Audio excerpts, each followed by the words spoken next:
The air shimmered with an almost unbearable density of expectation, a collective hum of proud whispers and rustling gowns.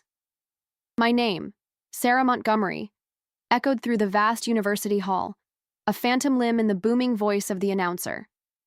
As I walked across the stage, my cap a clumsy crown, I searched the sea of faces, scanning the rows where I'd told Mark to sit, where I'd imagined my two little girls, Maya and Lily, waving wildly. But the seats, right there, directly in my line of sight, remained stubbornly, shockingly empty. A peculiar cold dread began to unravel in my chest. It wasn't just a simple no-show. This was an absence that felt deliberate, a gaping hole in a day that was supposed to be a triumph. I forced a smile, the muscles around my mouth aching with the effort as I shook the dean's hand. His grip was firm, his smile genuine, yet I barely registered it. My eyes kept darting back to those empty seats, a silent accusation in a room bursting with celebration. Each cheer for another graduate, each joyous shout from a family in the stands, felt like a fresh sting. "Congratulations, Sarah," a classmate, Maria, whispered as we moved off stage. She looked radiant, her parents beaming in the front row, snapping photos furiously. "Finally done, huh? Ready to celebrate?" Her words hung in the air, a polite inquiry that felt like a judgment. I could only manage a tight nod, my throat suddenly dry, the plastic smell of my rented gown catching in my nostrils. How could I celebrate when the people who were supposed to be my foundation were nowhere to be found? The weight of the diploma in my hand felt less like an achievement and more like a heavy stone. I found an empty chair in the back row of graduates, pulling out my phone with trembling fingers. No missed calls, no texts. Not a single message from Mark or a doodle from the girls. My heart hammered against my ribs, a frantic bird trapped in a cage. What could possibly be happening? We'd planned this for months. My graduation, my degree, the culmination of years of night classes, sacrificing family dinners, late-night study sessions fueled by cold coffee. "Are you okay, Sarah?" Another voice, my friend Jessica, pulled me from my daze. She sat down beside me, her brow furrowed with concern. "You look pale. Didn't your family make it?" Her voice was gentle, but the question landed like a punch. I swallowed hard, trying to compose myself. I don't know, Jess. I haven't heard from them." The words felt foreign on my tongue, the truth too raw, too humiliating to articulate fully. An uncomfortable silence stretched between us, filled only by the distant, joyful roars of other families. A cold knot tightened in my stomach, growing heavier with each passing minute. This wasn't just a miscommunication, or traffic, or a forgotten alarm. This was something else, something far more unsettling. The air in the hall, once buzzing with anticipation, now seemed to press in on me, heavy and suffocating. I felt utterly alone, a solitary figure amidst a sea of jubilant reunions. The reality of their absence was beginning to sink in, chilling me to the bone, but the reason behind it remained a terrifying, unspoken question. The weight of the cap felt like a crown of thorns, not a laurel of victory. Each empty seat in the vast auditorium echoed with a silence so profound it was deafening, a stark contrast to the buzzing anticipation that should have filled this space. Just moments before, I had stood backstage, my heart thrumming with a nervous excitement I hadn't felt in years, adjusting the stiff fabric of my gown, imagining the proud faces in the crowd. My husband, Michael, would be there, beaming, probably holding our daughter, Lily, on his shoulders so she could see over everyone, and our son, Ben, waving wildly from his seat. That was the picture I had carried in my mind for so long. Years of late nights blurred into an endless loop of textbooks and childcare. Every early morning, I'd steal away to the kitchen table, the only sound the quiet hum of the refrigerator, trying to make sense of dense theories while the rest of the house slept. "Mommy's going to be a college graduate," Lily would shriek, pulling at my arm, her bright eyes filled with wonder. Michael, though sometimes tired from his own long shifts, had always said, "This is it, babe. Your moment. We're so proud." He'd promised to be there, front row, cheering the loudest. I truly believed him, believed them all. I remembered one particularly rough night, slumped over my laptop, the screen a blurry mess through my exhausted tears. Michael had found me there, gently taken the computer away, and simply held me. "You've got this, Sarah," he'd whispered into my hair. "Just a few more months. Think of that stage, of them calling your name. We'll be there, all of us, no matter what." His voice had been a balm, a promise etched into the very fabric of our shared life. That image, that feeling of unwavering support, had been my fuel. "It's just so much, Michael," I'd confess to him one evening, picking at my dinner, too drained to eat. "Work, kids, classes, sometimes I feel like I'm losing myself." He had reached across the table, his hand warm over mine. "You're not losing yourself, you're becoming more. And we're a team, remember? We'll get through it. This graduation, it's for all of us." His words had given me strength, a reason to push past the fatigue that gnawed at my bones. Now, that memory twisted in my gut, sharp and painful. The air in the auditorium felt heavy, thick with the unspoken question of where they were. I paced a few steps, my heels clicking on the polished floor, the sound amplified in the vast emptiness. No hurried footsteps approaching, no familiar voices calling my name. The ushers, looking sympathetic, kept glancing my way, their pity almost unbearable. "Are you sure no one is coming, ma'am?" one elderly woman had asked, her voice soft, as if afraid to break the fragile silence that surrounded me. "No," I'd managed to choke out, my throat tight. "They should be here. My husband, my children. They promised." A lie, even to myself, because the truth was already seeping in, chilling me to the bone. They weren't just running late. They weren't stuck in traffic. This wasn't a mistake. Something was profoundly, terribly wrong. The weight of that realization settled heavily on my shoulders, heavier than the academic regalia I wore. I pulled out my phone, its screen a cold, hard rectangle in my trembling hand. No missed calls, no texts, not even a casual emoji from Ben asking if I was nervous. Just the usual flurry of notifications from school emails and news alerts. The last text from Michael had been yesterday morning. "Good luck, babe. So proud. See you tomorrow." A simple text, so ordinary, yet now it felt like a cruel taunt. My fingers hovered over his contact, then Lily's school, then Ben's. A cold dread began to coil in my stomach. The vibrant colors of the university banner, hanging proudly above the stage, seemed to mock me. Achievement, it proclaimed, excellence, future. But my future at this moment felt alarmingly blank. My eyes drifted to the row where I had imagined them sitting, their faces alight with pride, a wave and a cheer for their mom. Instead, there was just an expanse of red velvet seats, perfectly aligned, waiting for a family that wasn't coming. It was then, standing alone in that cavernous hall, that a tiny, insidious thought began to form, a whisper of a possibility that chilled me more than the empty seats ever could. This wasn't just about them missing my graduation. This felt like something far, far worse. Michael, my husband of 15 years, had always been the rock, or at least that's what I'd told myself. Our life together had been a tapestry woven with shared dreams, laughter echoing in the halls of our modest home, and the chaotic joy of raising two vibrant children. He was a carpenter, his hands rough and strong from years of shaping wood, building dreams for other families while ours sometimes felt like it was held together by sheer will and my endless cups of coffee. Every night, after tucking in little Leo and Maya, I'd turn to him, my eyes heavy from textbooks and late-night research papers, and he'd just nod, a silent acknowledgement of the path I was on. "You're going to do great, honey," he'd mumbled once, half asleep beside me, the words a warm comfort against the cold doubt that often crept into my mind.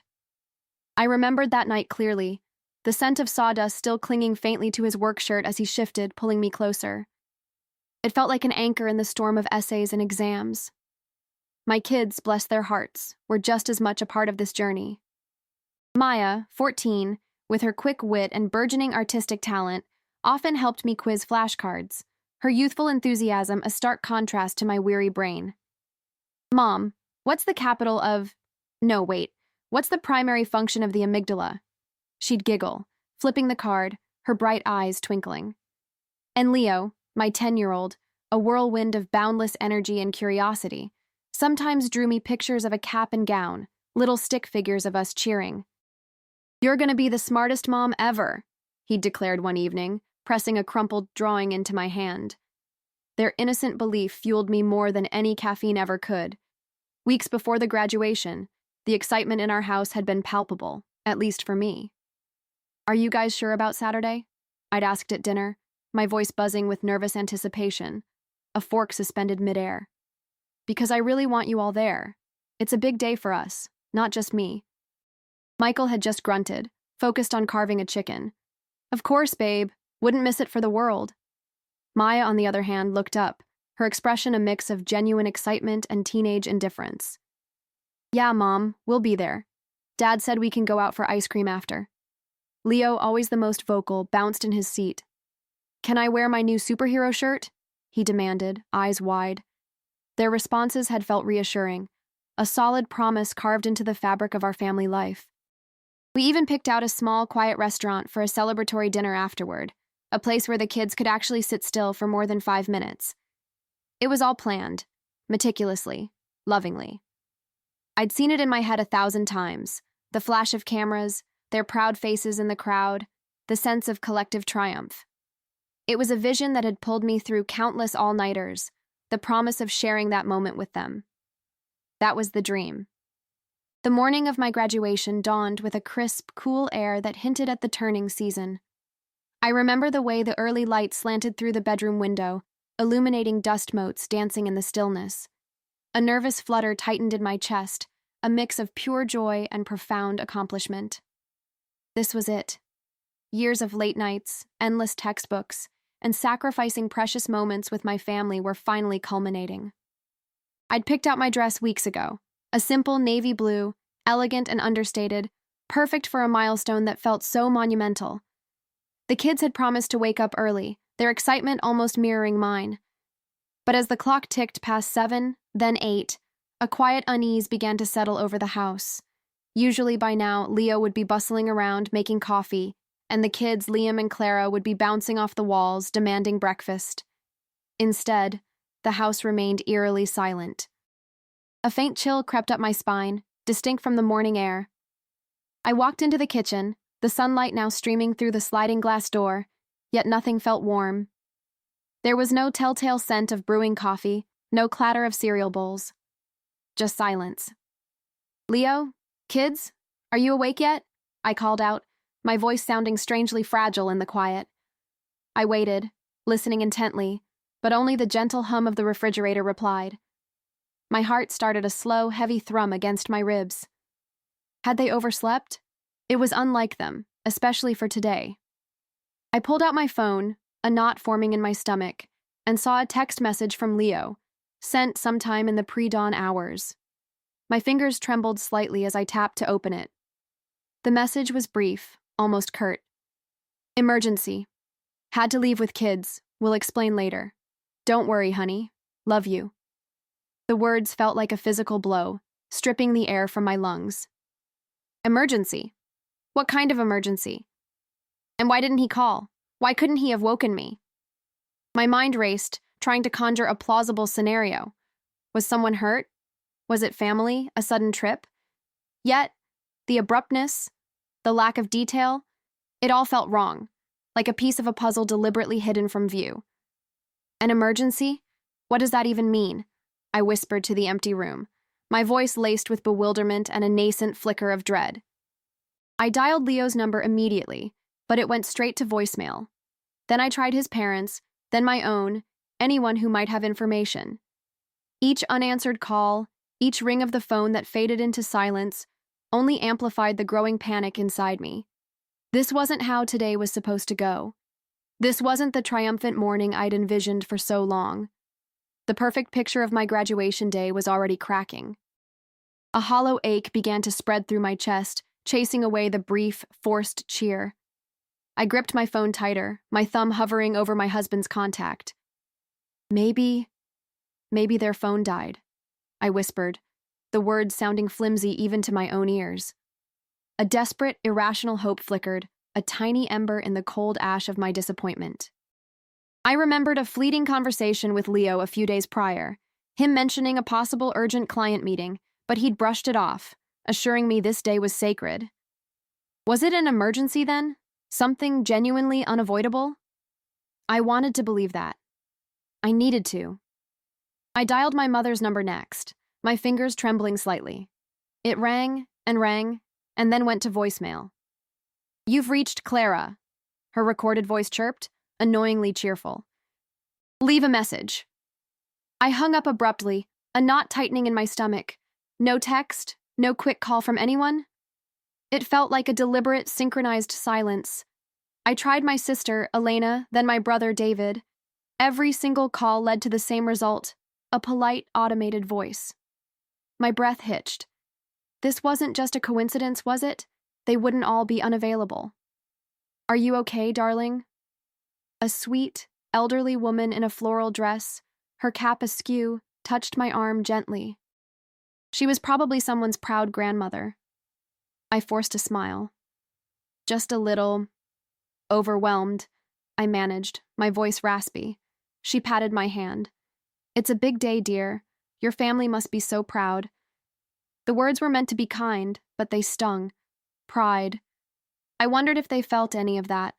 I imagined them, maybe stuck in traffic or at some unexpected urgent event. Yes, that had to be it. Any minute now, one of them would call, profusely apologizing, explaining everything. I clung to that possibility, like a lifeline in a storm-tossed sea.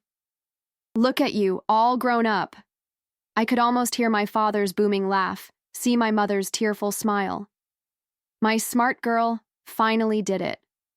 These were the fantasies I'd woven for years, scenes replayed in my mind countless times. I took a deep, shuddering breath, trying to calm the frantic beating of my heart. Perhaps they were just running late, caught up in the sheer chaos of a busy Saturday morning. Maybe a flat tire. Or a sudden illness, though I prayed it wasn't that.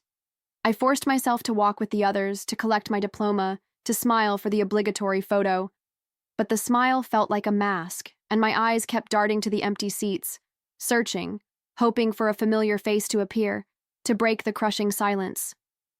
The moment, the culmination of years of relentless effort, felt utterly, profoundly incomplete. The apartment's silence pressed in, heavy and suffocating.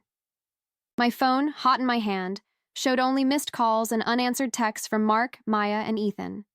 The cap and gown lay discarded, a grim reminder of the day's crushing anticlimax. This wasn't just forgetfulness. This was a chasm I couldn't comprehend, a dread that tightened my chest. My heart pounded against my ribs, a frantic drum in the emptiness that surrounded me. Suddenly, the screen lit up. Aunt Sarah. My cousin, rarely heard from, her call a jarring intrusion. My heart lurched. "Why her? Why now?" I answered, a flicker of bewildered hope mixing with rising panic. Perhaps she held the key, a reason for the terrifying void that had swallowed my special day, the unexplainable absence of everyone I loved. "Hello?" My voice was a strained whisper, barely audible over a muffled background hum. Aunt Sarah's usual calm was shattered. Her words tumbled out, quick and desperate. "Emily, thank God you answered. Where are you? Are you on your way? It's gotten really bad." My fear spiked. "What is bad? Where am I supposed to be, Aunt Sarah? I was at my graduation. No one came. I'm home, completely alone." Aunt Sarah gasped, then a choked sob. "Alone? Emily, what are you talking about? Your father collapsed this morning. He's in emergency surgery right now, at St. Jude's Hospital. He's been in a coma since they brought him in. Mark, the kids, everyone's been here for hours." "We thought you knew. Why didn't they tell you, Emily?" Her voice broke on my name, a question heavy with accusation. Why wouldn't they tell me? The words ripped from my throat, raw and disbelieving. "Mark, my own husband, and my kids? This is impossible. Are you sure? Is he going to be okay?" Aunt Sarah's voice softened, laced with profound sadness. "We don't know, honey. It happened so fast. Mark said he didn't want to ruin your day. He thought he'd call after. But it's so much worse than they expected. You need to come. Now. Please, Emily. He needs you." My grasp loosened and the phone slipped, clattering against the hardwood floor. My father. Emergency surgery. Coma. The words hit like physical blows, each syllable a fresh wave of ice-cold shock. My graduation, the celebratory dinner, the pride I had felt, all evaporated, replaced by monstrous terror. How could this be happening? How could they keep something so monumental, so devastating from me? The betrayal was a fresh, deep wound. Every ounce of previous hurt morphed into sickening despair, quickly overshadowed by a raw, visceral need to be there. My hands shook violently as I retrieved the phone, fumbling with the Uber app. "St. Jude's," I choked out to the driver, tears blurring my vision, hot and fast. The academic robe lay crumpled, a dream irrevocably shattered by a brutal, gut-wrenching reality, a day that had twisted from triumph into sheer, unadulterated horror. My phone felt like a block of ice in my trembling hand. The words, still ringing in my ears, were a cruel echo of a reality I couldn't comprehend. "They all went to your mother's surprise 60th birthday party, dear. Didn't you know?"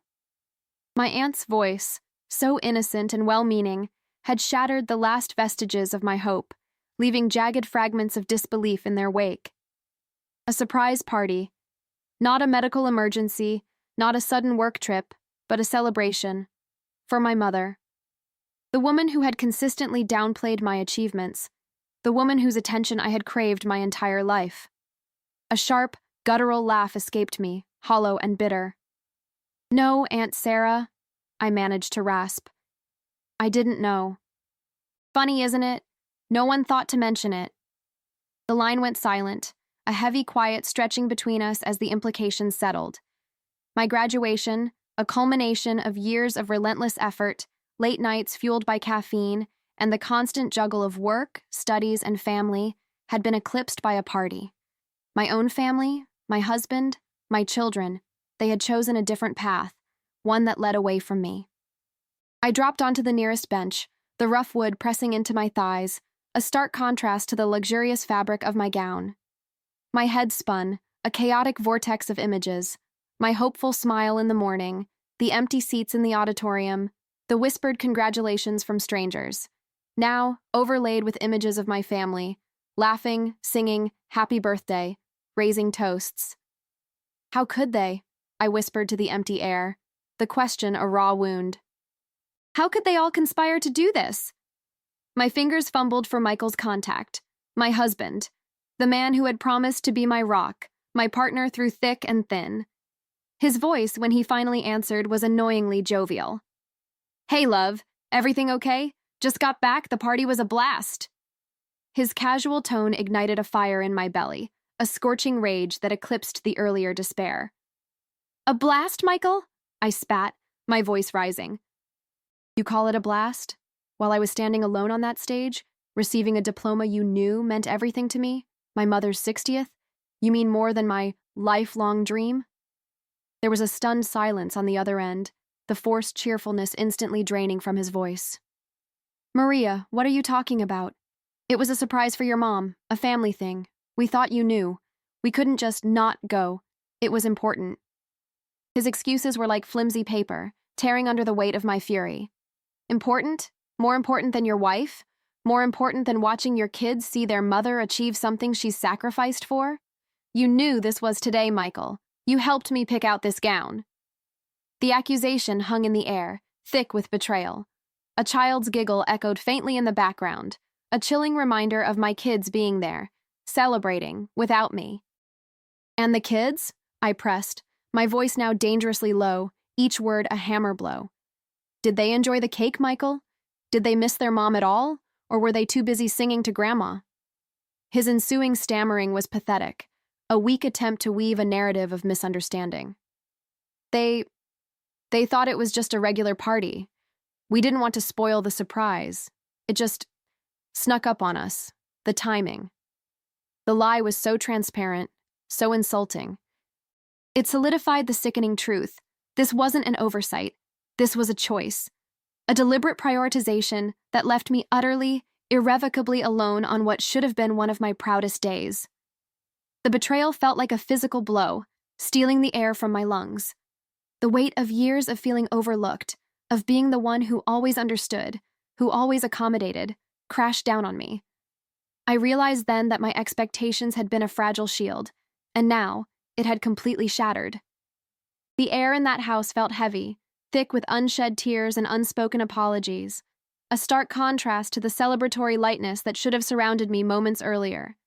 My vision blurred for a second, not from tears, but from the sudden, overwhelming shift in atmosphere. I saw them huddled in the living room. My mother, father, siblings, my husband Mark, and even the kids, their small faces streaked with what looked like dried grief. No balloons, no graduation caps, just the cold, hard reality of a profound sorrow that had been kept from me. "What is going on?"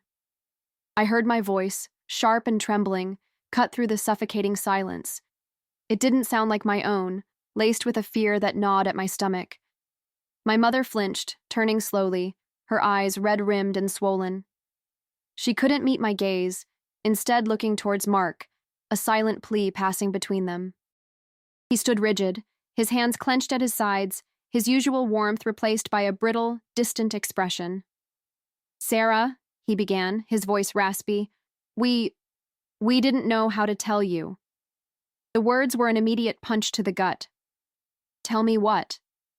The scent of stale coffee and something floral, like lilies, clung to the air.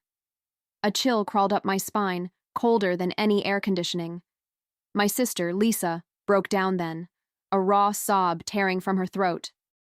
"It was supposed to be over by now," she choked out, her face buried in our father's shoulder. "Over?" I demanded, stepping further into the room, my heart hammering against my ribs. What was supposed to be over? My graduation? My life? Someone tell me now. My voice rose, each word a desperate plea for clarity in the swirling fog of dread. My father, usually stoic, wrapped an arm around Lisa, his own eyes glistening. Mark finally took a step towards me, his face a mask of profound regret. "We tried, Sarah," he whispered, his voice cracking.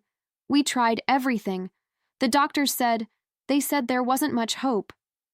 His words hung in the air, formless and terrifying. "Hope for what? What are you talking about?" I could feel my knees buckle.